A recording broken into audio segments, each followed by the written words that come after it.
Hi viewers, good morning to all. Welcome back to Anil tuition YouTube channel. ఈరోజు మనం ఈ వీడియోలో గ్రూప్ 2 ప్రిలిమ్స్కి సంబంధించి 60 రోజుల్లో క్రాక్ చేయడం ఎలా అనే ఉద్దేశంతోనే మనం మన ఛానల్లో ఈ యొక్క జాగ్రఫీ అదేవిధంగా హిస్టరీకి సంబంధించినటువంటి నా యొక్క సొంత నోట్స్ అనేది మీకు అందించడం జరుగుతుంది. సో ఈ విధంగా కనుక మీ యొక్క ప్రిపరేషన్ కొనసాగిస్తూనే నేను ఫాలో అవుతున్నటువంటి నేను చెప్తున్నటువంటి ఈ యొక్క టిప్స్ని కనుక మీరు ఫాలో అయినట్లయితే మీరు గ్రూప్ 2 ప్రిలిమ్స్ని ఈజీగా క్వాలిఫై అవ్వచ్చు. ఎందుకంటే నేను కూడా ఒక ప్రభుత్వ ఉద్యోగి అయినప్పటికీ కూడా మీ అందరికీ కూడా మరొక ప్రభుత్వ ఉద్యోగంలో మీరు స్థిరపడాలి అనే ఉద్దేశంతోనే ఈ యొక్క వీడియోస్ని నేను చేయడం జరుగుతుంది. కాబట్టి మీరు కంపల్సరీగా ఈ వీడియోస్ని స్కిప్ చేయకుండా పూర్తి వరకు చూడండి. అదేవిధంగా మీరు కనుక మొట్టమొదటిసారి కనుక మన ఛానల్ చూస్తున్నట్లయితే కంపల్సరీగా సబ్స్క్రైబ్ చేసుకోండి. ఈ వీడియో కనుక నచ్చినట్లయితే కనుక కంపల్సరీగా మీ ఫ్రెండ్స్ అందరికీ కూడా షేర్ చేయండి. ఆల్రెడీ మనం జాగ్రఫీకి సంబంధించి ఓల్డ్ జాగ్రఫీలో భాగంగా సౌర కుటుంబం అదేవిధంగా సౌర కుటుంబంలో మన భూమికి సంబంధించినటువంటి వీడియో అనేది మన ఛానల్ అప్లోడ్ చేయడం జరిగింది. ఇంకా ఎవరైనా సరే మీలో ఆ వీడియో చూడకపోతే నేను డిస్క్రిప్షన్లో లింక్ ఇస్తాను, ఆ వీడియో చూడండి. సో నెక్స్ట్ టాపిక్ తీసుకుంటే కనుక మనం ప్రధానమైనటువంటి భూస్వరూపాలు అంటే ఏంటి, వాటి యొక్క లక్షణాలు ఏంటి అనేది మనకి ఓల్డ్ జాగ్రఫీకి సంబంధించి మనకి సెకండ్ టాపిక్.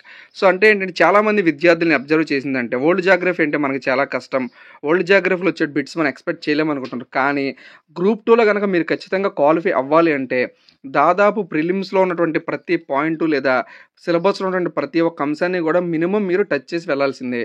ఎందుకంటే చాలాసార్లు ఏం జరుగుతుందంటే, ఫర్ ఎగ్జాంపుల్ ఓల్డ్ జాగ్రఫీకి సంబంధించి ఏదైనా సరే ఒక డిఫికల్ట్ కనుక చాప్టర్ లేదా ఒక డిఫికల్ట్కి సంబంధించిన అంశం ఏదైతే ఉందో దాని నుంచి మనకి ఈజీగా వచ్చేటువంటి బిట్ అనేది రావడానికి అవకాశం ఉంటుంది. లేదా మీరందరూ అనుకుంటున్నట్టు నేను జాగ్రఫీ కాదు నాకు హిస్టరీ ఈజీ అనుకుంటూ ఉంటారు. ఫర్ ఎగ్జాంపుల్ హిస్టరీకి సంబంధించి అందరూ ఎవరైతే ఈజీ అనుకుంటున్నారో ఆ ఈజీగా ఉన్నటువంటి చాప్టర్ లేదా ఆ ఈజీగా ఉన్నటువంటి కాన్సెప్ట్ నుంచి మీకు డిఫికల్ట్ క్వశ్చన్స్ లేదా డిఫికల్ట్ బిట్స్ మీకు ఎగ్జామ్లో అడగడానికి అవకాశం ఉంటుంది. కాబట్టి ఏది ఈజీ ఏది కష్టం అని మీరు డిసైడ్ చేయలేరు. కాబట్టి కంపల్సరీగా మీరు ప్రిలిమ్స్లో ఉన్నటువంటి ప్రతి ఒక్క అంశాన్ని కూడా మీరు టచ్ చేసుకుంటూ చదువుకుంటూ వెళ్ళవలసిందే. సో ఈరోజు మనం ఈ యొక్క ప్రధానమైనటువంటి భూస్వరూపాలు అంటే ఏంటంటే, ఏ విధంగానైతే మన భూమి సౌర కుటుంబంలో సూర్యుని చుట్టూ ఈ విధంగా తిరుగుతుందో అదేవిధంగా భూమి లోపల కూడా కొన్ని ప్రక్రియలు భూమి అంతర్నిర్మాణంలో కొన్ని ప్రక్రియలు అనేవి కంటిన్యూస్గా ఆ విధంగానే జరుగుతూ ఉంటాయి. ఈ విధంగా జరుగుతూ ఉండడం వల్ల భూమి లోపల ఉన్నటువంటి టెక్టోనిక్ ప్లేట్స్ అనేవి నిరంతరం సంఘర్షణకు గురవుతూనే ఉంటాయి. ఈ విధంగా నిరంతరం సంఘర్షణకు గురవడం వల్ల ఆ భూమి లోపల ఉన్నటువంటి లావా లేదా భూమి లోపల ఉన్నటువంటి కొన్ని ప్రక్రియల వల్ల భూమి లోపల నుంచి కొన్ని ల్యాండ్ ఫామ్స్ అనేవి మనకి భూ ఉపరితలం పైకి మనకి ఆవిర్భవిస్తాయి. సో ఏ విధంగా ఆవిర్భవిస్తాయని చూసినట్లయితే కనుక మనం వీటిని ఫస్ట్ ఆర్డర్ ల్యాండ్ ఫామ్స్ అంటారు, లేదా ప్రైమరీ భూస్వరూపాలు అంటే ప్రథమ శ్రేణి భూస్వరూపాలు. అదేవిధంగా సెకండ్ ఆర్డర్ ల్యాండ్ ఫామ్స్ అని ఉంటాయి, అదేవిధంగా టెర్షరీ ల్యాండ్ ఫామ్స్ అని ఉంటాయి. ఈ విధంగా కనుక మనం ఈ మూడు ప్రైమరీ సెకండరీ టెర్షరీ ఈ యొక్క మూడు భూస్వరూపాలు కనుక మనం చదువుకున్నట్లయితే కనుక మనకి ఈ యొక్క టాపిక్ నుంచి మనకి మోర్ దెన్ 2 మార్క్స్ రావడానికి అవకాశం ఉంది. కాబట్టి ఎవరు కూడా స్కిప్ చేయకండి. సో ఈ యొక్క ప్రథమ శ్రేణి భూస్వరూపాలు ఏంటంటే కాంటినెంట్స్ అదేవిధంగా ఓషన్స్ అంటే భూఖండాలు మరియు మహాసముద్రాలను కలిపి ఈ యొక్క ప్రధాన శ్రేణి భూస్వరూపాలు అంటారు. ఈ యొక్క ప్రధాన శ్రేణి భూస్వరూపాల్లో కనుక మనం ఫస్ట్ చూసినట్లయితే కాంటినెంట్స్, మన యొక్క కాంటినెంట్స్ ఖండాలు అనేవి మనకి 7 ఉన్నాయి. Asia, Africa, north America, south America, Antarctica, Europe అదేవిధంగా ఆస్ట్రేలియా. ఈ యొక్క 7 ఖండాలకు సంబంధించి టోటల్ ప్రపంచ భూ విస్తీర్ణంలో ఈ యొక్క 7 ఖండాలు అనేవి మనకి 29% ఆక్రమించి ఉన్నాయి. అదేవిధంగా నెక్స్ట్ చూసినట్లయితే ఈ యొక్క ఖండాలకు సంబంధించి కొన్ని ఇంపార్టెంట్ పాయింట్స్ ఉంటాయి. అవి ఏంటంటే అవి కూడా ఒకసారి మీరు గమనించండి. ఏషియాకి సంబంధించి మన ఆసియా ఖండానికి సంబంధించి ఇది పెద్ద ఖండం. అదేవిధంగా దీంట్లో 49 దేశాలు ఉన్నాయి. సో ఈ యొక్క ఖండాన్ని ల్యాండ్ ఆఫ్ డైవర్సిటీస్ అంటారు. అదేవిధంగా ఈ యొక్క ఖండంలో ఎవరెస్ట్ అనే శిఖరం అనేది ఎత్తైన శిఖరం ఈ యొక్క ఖండంలో ఉంది. అదేవిధంగా మృత సముద్రం అదేవిధంగా లోతైన ప్రదేశం అనేది కూడా ఈ యొక్క ఖండంలోనే ఉంది. సో మన ఇండియా అనేది దక్షిణాసియాలో ఉంది. అదేవిధంగా ఏషియా ఖండంలో ఉన్న పెద్ద దేశం చైనా, చిన్న దేశం మాల్దీవులు. విస్తీర్ణపరంగా చూసినట్లయితే మన దేశం అనేది 3వ ప్లేస్లో ఉంది ఏషియాలో. సో నెక్స్ట్ ఖండం చూసినట్లయితే కనుక మనం ఆఫ్రికా, ఈ యొక్క ఆఫ్రికా ఖండాన్ని భూమధ్య రేఖ, కర్కట రేఖ, మకర రేఖ, పోవు ఖండం అంటే ఈ 3 రేఖలు గల పోవు ఖండం ఏది అంటే మనకి ఎగ్జామ్లో భూమధ్య రేఖ, కర్కట రేఖ, మకర రేఖ, పోవు ఖండం ఏది? ఆన్సర్ ఏషియా, ఆఫ్రికా అదేవిధంగా యూరోప్ అని ఇచ్చినట్లయితే కనుక మనం కంపల్సరీగా ఆఫ్రికా అని మనం ఆన్సర్ చేయవలసి ఉంటుంది. అదేవిధంగా దీన్ని చీకటి ఖండం అని కూడా పిలుస్తారు. సో దీని యొక్క ఆఫ్రికాలో ఉన్నటువంటి ఖండాల పెద్ద దేశం ఏదంటే నైజీరియా. సో నెక్స్ట్ 3వ ఖండం చూసినట్లయితే నార్త్ అమెరికా. ఈ యొక్క నార్త్ అమెరికా ఖండాన్ని ఏమంటారంటే మనం ఉత్తర అమెరికాని కూడా పిలవచ్చు. ఈ యొక్క నార్త్ అమెరికా ఖండంలో ప్రపంచంలోనే పొడవైనటువంటి తీర్రా కలిగిన దేశం కెనడా అనేది ఒక నార్త్ అమెరికాలో ఉంది. అదేవిధంగా సినిమాలకు సంబంధించి హాలీవుడ్ అనేది లాస్ ఏంజల్స్‌లో ఉంది. అదేవిధంగా సిటీ ఆఫ్ స్క్రావర్స్ అదేవిధంగా బిగ్ యాపిల్స్‌ని ఏ నగరాన్ని పిలుస్తారంటే గనుక న్యూయార్క్ అనే నగరాన్ని పిలుస్తారు. అదేవిధంగా ప్రపంచంలో ఉన్నటువంటి అతి పెద్ద దీవైనటువంటి గ్రీన్‌లాండ్ అనేది మనకి ఈ యొక్క నార్త్ అమెరికాలో ఉంది. నెక్స్ట్ సౌత్ అమెరికా గురించి మనం కొన్ని ఇంపార్టెంట్ పాయింట్స్ చూసినట్లయితే ఈ యొక్క సౌత్ అమెరికాని పక్షి ఖండం అని కూడా పిలుస్తారు. ఏంజెల్స్ జలపాతం ప్రపంచంలోని ఎత్తైన జలపాతం ఏంజెల్స్ జలపాతం మనకి వెనిజులాలో ఉంది. అదేవిధంగా ప్రపంచంలో ఉన్నటువంటి పొడవైన పర్వతాలు ఆండీస్ పర్వతాలు అనేవి మనకి ఈ యొక్క సౌత్ అమెరికా ఖండంలో ఉన్నాయి. నెక్స్ట్ మన యూరప్. ఇక యూరప్‌నే మనం రొట్టెల దేశం అని పిలుస్తాం. యూరప్‌లో స్కాట్లాండ్ అనే దేశాన్ని మనం రొట్టెల దేశం అని కూడా పిలుస్తారు. అదేవిధంగా 1000 సరస్సుల దేశం అని దేన్ని పిలుస్తారంటే ఫిన్లాండ్ దేశాన్ని పిలుస్తారు. అదేవిధంగా మోస్ట్ యునెస్కో సైట్స్ ఉన్నటువంటి దేశం ఏది అంటే ఇటలీ. ఈ యొక్క ఇటలీ అనేది మనకి యూరప్‌లో ఉంది. అదేవిధంగా నెక్స్ట్ ఆస్ట్రేలియా. ఆస్ట్రేలియా అనేది అతిపెద్ద ద్వీపఖండం, అదేవిధంగా అతి చిన్న ఖండం. సో దీన్ని నగర ఖండం అని కూడా పిలుస్తారు. ఈ యొక్క ఆస్ట్రేలియా ఖండంలో అతి పెద్ద నగరం ఏదంటే సిడ్నీ దేశం. అదేవిధంగా అంటార్కిటికా ఖండం చూసినట్లయితే దీన్నే మంచు భూమి అని పిలుస్తారు, శ్వేతఖండం అని కూడా పిలుస్తారు. ఈ యొక్క అంటార్కిటికా ఖండంలో ఇంతవరకు కూడా ఎటువంటి మనిషి ఆవాసాలు కానీ అదేవిధంగా జీవానికి సంబంధించిన అవకాశాలు లేవు కాబట్టి ఇక్కడ దాదాపుగా మనుషులు ఎట్టి పరిస్థితుల్లో జీవించడానికి అవకాశం అనేది లేదు. నెక్స్ట్ చూసినట్లయితే ఓషన్స్ ప్రథమ శ్రేణి భూస్వరూపాల్లో సముద్రాల గురించి మనం చూసినట్లయితే సముద్రాల్లో ఉన్నటువంటి వాటర్ అనేది దాదాపుగా ప్రపంచ భూభాగంలో 70% అనేది వాటరే ఉంది. ఈ యొక్క 70% వాటర్లో మనకి దాదాపుగా 97% నీరు అనేది ఉప్పు నీరు కింద ఉంది. మిగిలినటువంటి 3% నీరు అనేది ప్యూర్ వాటర్ అంటే మంచినీరు కింద ఉంది. ఉన్నటువంటి ఈ యొక్క 3% మంచినీళ్ళల్లో 2% అనేది మనకి ఓషన్స్‌లోనే ఉంది.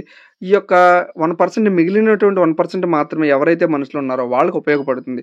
ఉన్నటువంటి 97% వాటర్‌లో ఉప్పు నీరు కింద ఉంది. మిగిలినటువంటి 3% అనేది ప్యూర్ వాటర్ కింద ఉంది. ఈ యొక్క 3% ప్యూర్ వాటర్‌లో 2% అనేది ఓషన్స్‌లో ఉండిపోయింది.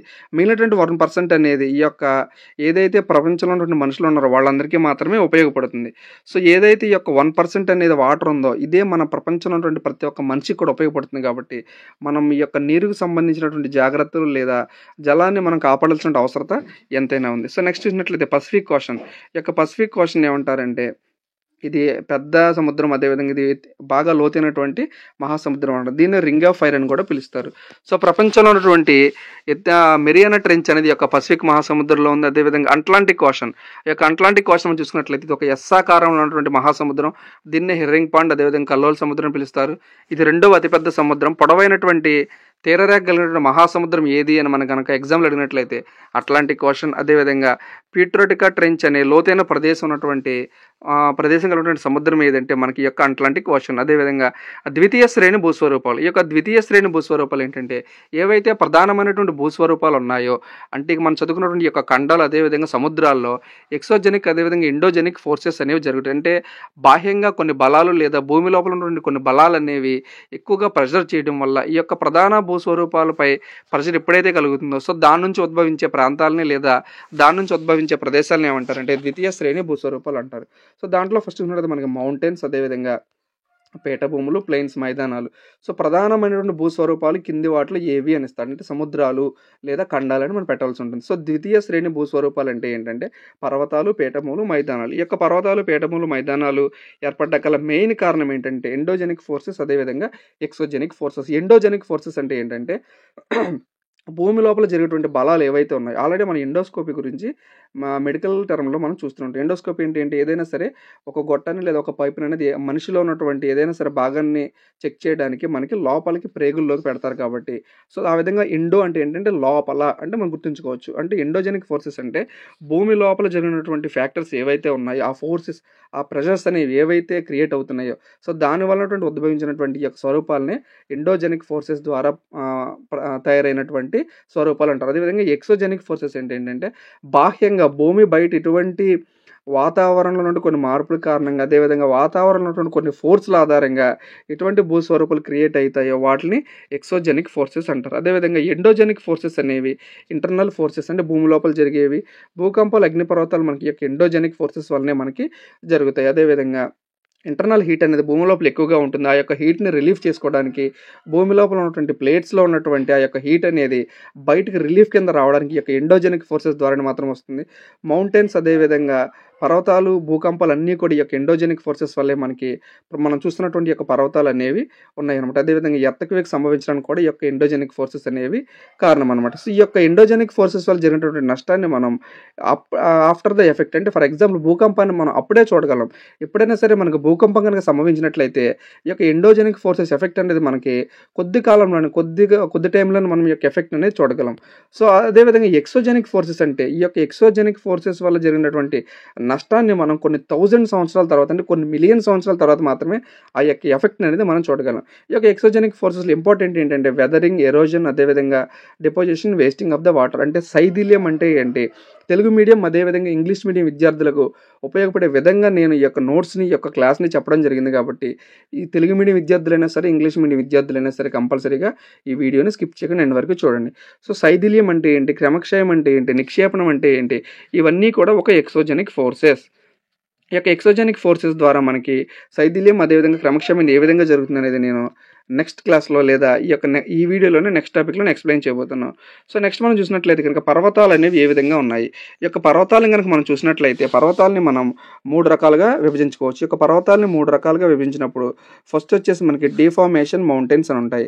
సో, నెక్స్ట్ చూసినట్లయితే మనం రెసిడ్యుయల్ మౌంటైన్స్ అని ఉంటాయి. ఫస్ట్ ఏమో డిఫారెస్టేషన్ మౌంటైన్స్, నెక్స్ట్ ఏమో రెసిడ్యుయల్ మౌంటైన్స్, నెక్స్ట్ చూసినట్లయితే వాల్కానిక్ మౌంటైన్స్. ఈ యొక్క డిఫార్మేషన్ మౌంటైన్స్‌లో మనకి కండ పర్వతాలు అని 2 రకాలుగా వీటిని మనం విభజించవచ్చు. కండ పర్వతాలు అదేవిధంగా ఫోల్డ్ మౌంటైన్స్. ఈ యొక్క కండ పర్వతాలని మనం బ్లాక్ మౌంటైన్స్ అంటాం. అంటే మన ఇండియాలో ఉన్నటువంటి వింధ్య, సాత్పురా పర్వతాలనేవి బ్లాక్ మౌంటైన్స్‌కి ఎగ్జాంపుల్‌గా చెప్పుకోవచ్చు. అదేవిధంగా ఫోల్డ్ మౌంటైన్స్ అంటే వలి పర్వతాలు అంటారు. ఈ యొక్క ఫోల్డ్ మౌంటైన్స్ మనం నవీన ముడత పర్వతాలు అదేవిధంగా పురాతన ముడత పర్వతాల కింద మనం వీటిని విభజించవచ్చు. ఈ యొక్క నవీన ముడత పర్వతాలు అనేవి మనకి దాదాపుగా 30-60 మిలియన్ సంవత్సరాల క్రితం ఈ యొక్క ముడత పర్వతాలు అనేవి మనకి వ్యాపించి ఉన్నాయి. అదేవిధంగా ఈ యొక్క నవీన ముడత పర్వతాలకు ఎగ్జాంపుల్ మనం చూసినట్లయితే రాకీ పర్వతాలు, అదేవిధంగా ఆండీస్ పర్వతాలు, ఆల్ప్స్ పర్వతాలు, హిమాలయ పర్వతాలు. అంటే హిమాలయ పర్వతాలు అనేవి ఏ యొక్క పర్వతాలకు చెందినటువంటి రకం అని మనకి ఎగ్జాంపుల్ ఇచ్చినట్టు కనుక ఫోల్డ్ మౌంటైన్స్. అదేవిధంగా అట్లాస్ అనే పర్వతాలు ఎటువంటి మౌంటైన్స్ అంటే ఫోల్డ్ మౌంటైన్స్. సో, ఈ విధంగా మన ఎగ్జామ్లో మనకి ఈ యొక్క పర్వతాల నుంచి కూడా బిట్స్ అడగడానికి అవకాశం ఉంది. అదేవిధంగా ఈ యొక్క ఫోల్డ్ మౌంటైన్స్ మనం 2 టైప్స్‌గా డివైడ్ చేయొచ్చు. అవేంటంటే నవీన ముడత పర్వతాలు అదేవిధంగా పురాతన ముడత పర్వతాలు. ఈ యొక్క పురాతన ముడత పర్వతాలు అంటే ఆరావళి పర్వతాలు అదేవిధంగా యురాల్ పర్వతాలు కానీ గ్రేట్ డివైడింగ్ రేంజ్ పర్వతాలు ఏవైతే ఉన్నాయో వాటిలన్నీ కూడా పురాతన ముడత పర్వతాల కింద మనం చెప్పుకోవచ్చు. ఈ యొక్క ఫోల్డ్ పర్వతాలు అనేవి ఏ విధంగా ఏర్పడతాయి అంటే భూమి లోపల ఉన్నటువంటి టెక్టోనిక్ ప్లేట్స్ అనేవి హారిజంటల్ మూవ్‌మెంట్స్ కంటే ఈ విధంగా హారిజంటల్‌గా మూవ్‌మెంట్ అవుతున్నప్పుడు అవి కొల్లాడ్ అయినప్పుడు ఈ యొక్క లావా లేదా భూమిలో ఉన్నటువంటి మ్యాగ్మా బయటకు వచ్చినప్పుడు ఈ విధంగా ఈ పర్వతాలు అనేవి మనకి ఉద్భవిస్తాయి. సో, నెక్స్ట్ చూసినట్లయితే మనం రెసిడ్యుయల్ మౌంటైన్స్. రెసిడ్యుయల్ మౌంటైన్స్ అంటే ఏంటంటే అవశిష్ట పర్వతాలు అంటారు. అంటే దీనికి ఎగ్జాంపుల్ ఆరావళి పర్వతాలు, రాజమహల్ పర్వతాలు, గిరి పర్వతాలు అదేవిధంగా నీలగిరి పర్వతాలు. అంటే ఎప్పుడైనా సరే erosion of the elevated area అంటే ఏదైతే ఫస్ట్ పర్వతాలు ఉన్నాయో ఈ యొక్క పర్వతాలు అనేవి వీటి మీద కొన్ని నదులు లేదా గ్లేషియర్స్ అనేవి ప్రవహించినప్పుడు ఈ యొక్క పర్వతాల సైజ్ అనేది ఈ విధంగా తగ్గిపోతూ ఉంది. ఈ విధంగా ఎరోషన్ గురైనప్పుడు ఏర్పడిన పర్వతాలు ఏమంటారంటే రెసిడ్యుయల్ మౌంటైన్స్ లేదా అవశిష్ట పర్వతాలు అనేవి అంటారు. సో, నెక్స్ట్ చూసినట్లయితే మనం వాల్కానిక్ మౌంటైన్స్ అంటే ఏంటంటే అగ్ని పర్వతాల వల్ల సంచిత పర్వతాలు అంటే అగ్ని పర్వతాల వల్ల ఏర్పడినటువంటి పర్వతాలని వాల్కానిక్ మౌంటైన్స్ అంటారు. For example mount Fuji Japan, అదేవిధంగా కిలిమంజారో ఆఫ్రికా, మౌంట్ రైనియర్ అనే ఒక పర్వతం ఆస్ట్రేలియాలో ఉంది. సో, ఈ విధంగా పర్వతాలని మనం 3 రకాలుగా విభజించవచ్చు. ఈ పక్క పర్వతాలని మనం చూసినట్లయితే ఫస్ట్‌ది డిఫార్మేషన్ మౌంటైన్స్, అదేవిధంగా రెసిడ్యుయల్ మౌంటైన్స్, అదేవిధంగా వాల్కానిక్ మౌంటైన్స్. సో, దీనికి సంబంధించినటువంటి పీడిఎఫ్‌ని డిస్క్రిప్షన్‌లో ఇస్తాను కాబట్టి మీరు చదువుకునేటప్పుడు ఆ యొక్క పీడిఎఫ్‌ని చూసుకొని చదువుకోండి. సో, నెక్స్ట్ చూసినట్లయితే ప్లాట్యూస్ పీఠభూములు. ఈ యొక్క పీఠభూములు అనేవి మనకి టేబుల్ ల్యాండ్ కింద ఉంటాయి. అంటే పర్వతాలు అనేవి మనకి ఈ విధంగా టాప్‌లో ఒక శిఖరం ఉంటుంది. అదేవిధంగా ఈ విధంగా స్టీప్ స్లోప్ అనేది ఈ యొక్క పర్వతాలకు ఉంటుంది. బట్ ఈ యొక్క పీఠభూములకి ఏంటంటే ఈ విధంగా పీఠభూములు అనేవి మనకి ఉంటాయి. అంటే కొన్ని చోట్ల కొన్ని ప్రాంతాల్లో ఎత్తుగా ఉంటాయి. మిగతా అటు ఇటు అంటే చివరి కొనల్లో మనకి ఇవి మైదానాల్లాగా పల్లంగా ఉంటాయన్నమాట ఈ యొక్క పీఠభూములు అనేవి. సో, ఈ యొక్క పీఠభూములు అనేవి 3 రకాల కింద మనం పీఠభూములు వర్గీకరించవచ్చు. సో, ఏంటంటే ఫస్ట్ ఏంటంటే పర్వతాంతర పీఠభూమి అంటే ఏంటంటే partly or fully enclosed by mountains. అంటే 2 వైపులా కూడా కొన్ని పర్వతాలు ఉంటాయి. ఈ పర్వతాల మధ్యలో వ్యాపించినటువంటి ఈ యొక్క పీఠభూమిని ఏమంటారంటే పర్వతాంతర పీఠభూమి. సో, ఇది టిబెట్ పీఠభూమిని మనం పర్వతాంతర పీఠభూమి కింద చెప్పుకోవచ్చు. అదేవిధంగా నెక్స్ట్ గిరిపద పీఠభూమి అంటే ఏంటంటే, ఒక సైడ్ ఏమో పర్వతాలుంటాయి. ఒక సైడ్ ఏమో సముద్రం ఉంటుంది. ఈ సముద్రానికి, పర్వతానికి మధ్యలో ఏదైతే పీఠభూమి వ్యాపించి ఉందో, పీఠభూమి అనేది ఫార్మేషన్ జరిగిందో, దాన్ని గిరిపద పీఠభూమి అంటారు. అదేవిధంగా నెక్స్ట్ చూసినట్లయితే కలస పీఠభూమి అంటారు. కలస పీఠభూమి ఏంటంటే, భూమి లోపల ఊర్ధ్వ బలాల వల్ల భూపటంలో కొంత భాగం అనేది కలసాకారంగా పీఠభూమి కింద వస్తుంది. అంటే ఈ విధంగా కలసాకారంగా వచ్చినటువంటి పీఠభూమిని ఏమంటారంటే కలస పీఠభూమి అంటారు. అదేవిధంగా మన ఇండియాలో చూసినట్లయితే గనక 16 లక్షల స్క్వేర్ కిలోమీటర్స్ అనేవి ఈ యొక్క పీఠభూములు అనేవి వ్యాపించి ఉన్నాయి. 6-990 మీటర్లు ఎబోవ్ సీ లెవెల్ ఉన్న వాటిని మనం పీఠభూములు అంటారు. ఎందుకంటే 900 మీటర్ల కంటే ఎత్తుగా ఉంటే కనుక వాటిని పీఠభూములు అనకుండా మనం పర్వతాలని పిలుస్తాం అనమాట.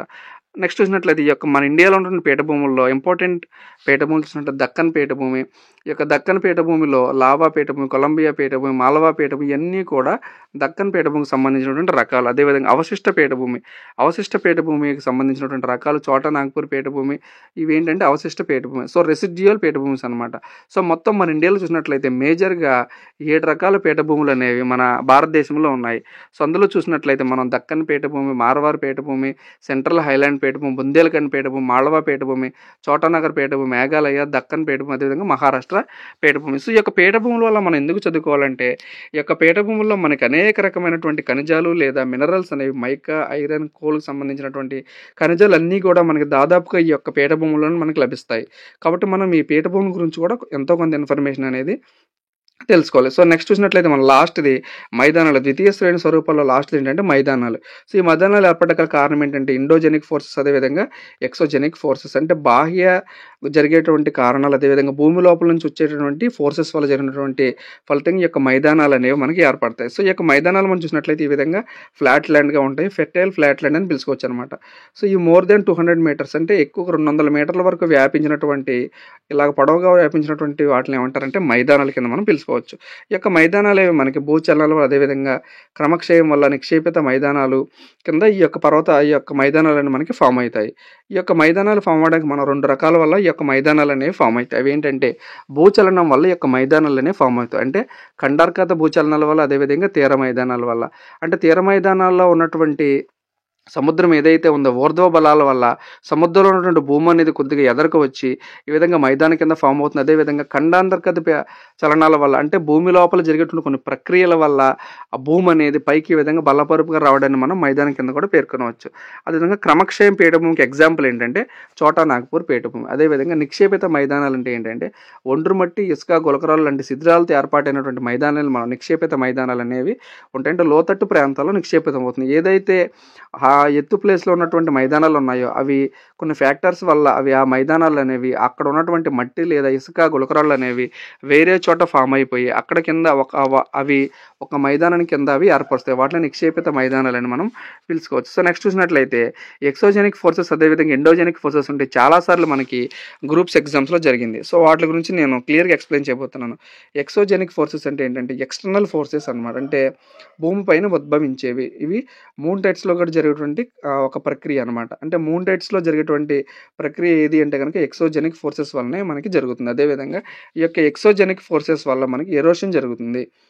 ఇవి ఒక డిస్ట్రక్టివ్ ఫోర్సెస్. అంటే మనం డీటెయిల్డ్గా చూసినట్లయితే కనుక ఇక్కడ ఫర్ ఎగ్జాంపుల్ ఏదైనా ఒక పర్వతం అనేది ఉన్నట్లయితే కనుక ఈ పర్వతం మీద మనకి గాలి లేదా నదులు అనేవి ప్రవహిస్తూ ఉన్నప్పుడు, లేదా గ్లేషియర్స్ అనేవి హిమానీ మంచు నదాలు అనేవి కంపల్సరీగా ఈ విధంగా మూవ్ అవుతూ ఉంటాయి. కాబట్టి ఈ విధంగా అవి మూవ్ అవుతూ ఉన్నప్పుడు దానికి దగ్గరలో ఉన్నటువంటి ఏదైనా పర్వతాన్ని అవి ఢీకొట్టినప్పుడు ఈ యొక్క పర్వతం యొక్క హైట్ అనేది, లేక పర్వతం యొక్క అంచులు అనేవి పగిలిపోయి ఈ విధంగా చిన్నగా అనేవి ఈ విధంగా ఏర్పడతాయి. సో ఈ విధంగా బాహ్యంగా జరిగినటువంటి ప్రెషర్ వల్ల లేదా బాహ్యంగా ఉన్నటువంటి ఫోర్స్ వల్ల ఏదైతే మనకి ఈ విధంగా కనపడుతుంటే పర్వతాలు అనేవి చిన్నగా ఈ విధంగా చిన్న చిన్న మొక్కలుగా డివైడ్ అయిపోవడాన్ని మనం ఈ యొక్క ఎక్సోజెనిక్ ఫోర్సెస్ కింద మనం చెప్పుకోవచ్చు. ఈ యొక్క మార్పు అనేది మనకి కొన్ని వేల సంవత్సరాల తర్వాత అర్థమవుతుంది. అంటే ఇన్స్టెంట్గా మనకి యొక్క మార్పు అనేది అర్థం కాదు, కానీ కొన్ని కోట్ల సంవత్సరాల తర్వాత చూసినట్లయితే, అంటే మనం ఈ మధ్య న్యూస్లో చూసినట్లయితే ఎవరెస్ట్ యొక్క ఎత్తు అనేది దాదాపుగా 3 మీటర్లు తగ్గింది లేదా 10 మీటర్స్ తగ్గింది అని మనం పేపర్లో చూస్తూ ఉంటాం. సో ఈ యొక్క ఎక్సోజెనిక్ ఫోర్సెస్ వల్ల మార్పు అనేది మిలియన్ సంవత్సరాల తర్వాత లేదా కొన్ని వేల సంవత్సరాల తర్వాత మాత్రం భయపడుతుంది. అదేవిధంగా వెదరింగ్ అంటే శైథిల్యం అంటే ఏంటంటే ఈ యొక్క శైథిల్యం అంటే ఏదైతే ఈ విధంగా పెద్దగా ఉన్నటువంటి ఒక పర్వతం లేదా కొన్ని ప్రాంతాలు అనేవి చిన్న చిన్న కింద, అంటే ఫర్ ఎగ్జాంపుల్ ఇక్కడ మనకి ఒక కొండ లేదా రాయి అనేది ఈ విధంగా ఉంది. శైథిల్యం జరగడం వల్ల వాటర్ కానీ, బలమైనటువంటి గాలి కానీ, గ్లేషియర్స్ కానీ ఈ యొక్క రాయి మీద బలంగా ఈ విధంగా ఢీకొట్టినప్పుడు ఈ యొక్క రాయి అనేది ఈ విధంగా ముక్కల కింద అయిపోతుంది. సో ఈ విధంగా పెద్దగా ఉన్నటువంటి స్థలాలు లేదా పెద్దగా ఉన్నటువంటి రాక్స్ ఏవైతే ఉన్నాయో అవన్నీ చిన్న చిన్న రాతిగా కనుక డివైడ్ అయితే కనుక వాటిని వెదరింగ్ లేదా శైథిల్యం అంటారు. సో తర్వాత ఈ విధంగా ముక్కలైనటువంటి ఈ యొక్క రాళ్ళు లేదా ప్లేసెస్ అనేవి తర్వాత వేరే చోట కదల్చబడ్డట్టు ఏమంటే ఇరోషన్, దీన్నే తెలుగులో మనం క్రమక్షయం అంటారు. సో ఈ క్రమక్షయానికి ఎగ్జాంపుల్ ఏంటంటే మూవింగ్ వాటర్. సో వాటర్ అనేవి కంటిన్యూస్గా నదులు ఈ విధంగా మూవ్ అవుతూ ఉంటాయి కాబట్టి ఈ విధంగా మూవ్ అయ్యేటప్పుడు దీనికి మధ్యలో ఉన్నటువంటి గులకరాళ్ళు కానీ ఏవైతే చిన్నటువంటి రాళ్ళని ఇవి ఏం చేస్తాయి అంటే వాటితో పాటు ప్రయాణం చేస్తూ వేరే చోటకి అవి తీసుకెళ్తూ ఉంటాయి. ఈ విధంగా వేరే చోటకి తీసుకెళ్ళడాన్ని మనం ఎరోషన్ లేదా క్రమక్షయం అంటారు. అదేవిధంగా నెక్స్ట్ డిపాజిషన్ గురించి చూసినట్లయితే మనం డిపాజిషన్ అంటే ఏంటంటే నిక్షేపణ. అంటే ఈ విధంగా dropping of weathering rock by sound, అంటే వెదరింగ్ ద్వారా శైథిల్యం ద్వారా ఏర్పడినటువంటి రాళ్ళు లేదా గులకరాళ్ళు దానికి సంబంధించినటువంటి పర్వతాలు కానీ కొన్ని మోతాదులో ఉన్నటువంటి రాళ్ళు ఏవైతే ఉన్నాయో అవన్నీ కూడా ఒక చోట డిపాజిషన్ అంటే ఒక చోట నిక్షేపణం చేయడం జరుగుతుంది. సో దాన్నే డిపాజిషన్ అంటారు. అంటే ఫర్ ఎగ్జాంపుల్ మనం ఎడారిలో చూసినట్లయితే కనుక ఎడారిలో ఇసుక అనేది బలంగా అక్కడ ఉన్నటువంటి ఇసుక మీద గాలులు వ్యాపించినప్పుడు ఆ ఇసుక అనేది వేరే చోటకి నిక్షేపణం అవుతుంది. ఈ విధంగా వేరే చోటకి నిక్షేపణం అయినప్పుడు మనకి అక్కడ శాండ్ డ్యూన్స్ అనేవి అక్కడ మనకి ఏర్పడతాయి. సో దీన్ని డిపాజిషన్ అంటారు. అదేవిధంగా నెక్స్ట్ లాస్ట్ది టెరిటరీ ల్యాండ్ ఫామ్స్ గురించి చూసినట్లయితే మనం ఈ యొక్క టెరిటరీ ల్యాండ్ ఫామ్స్ అంటే ఏంటంటే ఐలాండ్స్, అదేవిధంగా పెనిసులాస్, బేస్, స్ట్రైట్స్, ఇస్తమస్, అదేవిధంగా గల్ఫ్. సో ఐలాండ్స్ అంటే ఆల్రెడీ తెలిసింది మనకు, చుట్టూ నీరు ఉండే ప్రాంతాన్ని మనం ఐలాండ్స్ అంటాము. సో ద్వీపకల్పం లేదా పెనిసులా అంటే ఏంటంటే మూడు వైపులా నీరు. మన భారతదేశం ఈ విధంగా ఉంటే భారతదేశం చుట్టూరు మూడు వైపులా కూడా నీరు ఉన్నాయి కాబట్టి మన భారతదేశాన్ని ఇండియన్ పెనిసులా అంటారు. సో వీటి గురించి మనం డీటెయిల్గా చూసినట్లయితే బే అంటే ఏంటంటే పాక్షికంగా చుట్టూ భూమి ఉన్నటువంటి ప్రాంతాన్ని, అంటే ఇది ఒక సముద్రం అనుకుందాం. ఈ సముద్రం చుట్టూ కూడా పాక్షికంగా కనుక మనకి ల్యాండ్ లేదా భూమి ఉండాలి. అదేవిధంగా దీని యొక్క మౌత్ అనేది పెద్దగా ఉన్నట్లయితే దీన్ని మనం బే అని పిలుస్తాం అనమాట.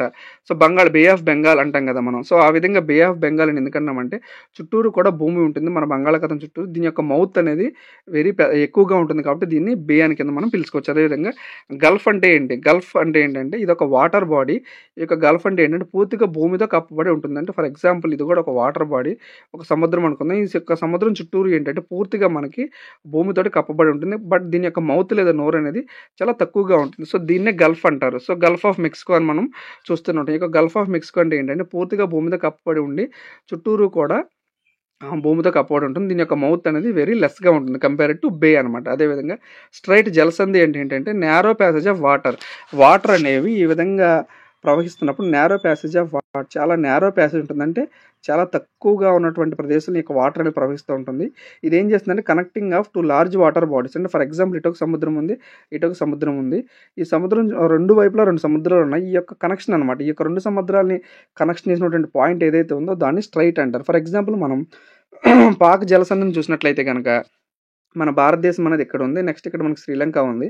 పాక్ జలసంధి అనేది మనకి ఈ యొక్క భారతదేశాన్ని అదేవిధంగా శ్రీలంకని వేరు చేస్తుందని కూడా మనం చెప్పుకోవచ్చు. సో ఈ విధంగా స్ట్రైట్ అంటే ఏంటంటే separation of two land masses. ఏదైనటువంటి రెండు భూభాగాలని కనుక అది సపరేట్ చేసినట్లయితే దాన్ని స్ట్రైట్ లేదా జలసంధి అని పిలుచుకోవచ్చు. లేదంటే కనుక రెండు వాటర్ బాడీస్ని కనుక అది కలిపితే కనుక దాన్ని కూడా మనం స్ట్రైట్ అని పిలుచుకోవచ్చు. అదేవిధంగా ఇస్తుమస్ అంటే ఏంటంటే narrow strip of land that connects two large masses. అంటే ఏంటంటే ఇక్కడ ఒక సముద్రం ఉంది, అదేవిధంగా ఇక్కడ ఒక సముద్రం ఉంది. ఈ రెండు సముద్రాలను కలుపుతూ ఏదైనటువంటి ఒక ప్రదేశం ఉందో దాన్ని ఇస్తుమస్ అంటారు. లేదంటే కనుక separation of two water bodies, అంటే రెండు సముద్రాలు అనేవి ఈ విధంగా ఉన్నప్పుడు ఈ రెండు సముద్రం సపరేట్ చేస్తూ మధ్యలో ఉన్నటువంటి ప్రాంతం ఏదైతే ఉందో దాన్ని ఇస్తుమస్ అంటారు అన్నమాట. ఇది మన యొక్క ల్యాండ్ ఫామ్కి సంబంధించినటువంటి కంప్లీట్ ఇన్ఫర్మేషన్, అదేవిధంగా కంప్లీట్ వీడియో. ఈ వీడియో కనుక నచ్చినట్లయితే కనుక మీకు కంపల్సరీగా కింద కామెంట్ సెక్షన్లో మీ యొక్క అమూల్యమైనటువంటి అభిప్రాయాన్ని కింద కామెంట్ సెక్షన్లో ఉంచిన. అదేవిధంగా సో నెక్స్ట్ రానున్న రోజుల్లో నేను జాగ్రఫీకి సంబంధించి మరిన్ని వీడియోస్ అనేవి మన ఛానల్ అప్లోడ్ చేయడం జరుగుతుంది కాబట్టి ఇంకా మీలో ఎవరైనా సరే మన ఛానల్ సబ్స్క్రైబ్ చేసుకోకపోతే కంపల్సరీగా సబ్స్క్రైబ్ చేసుకోండి. Thank you.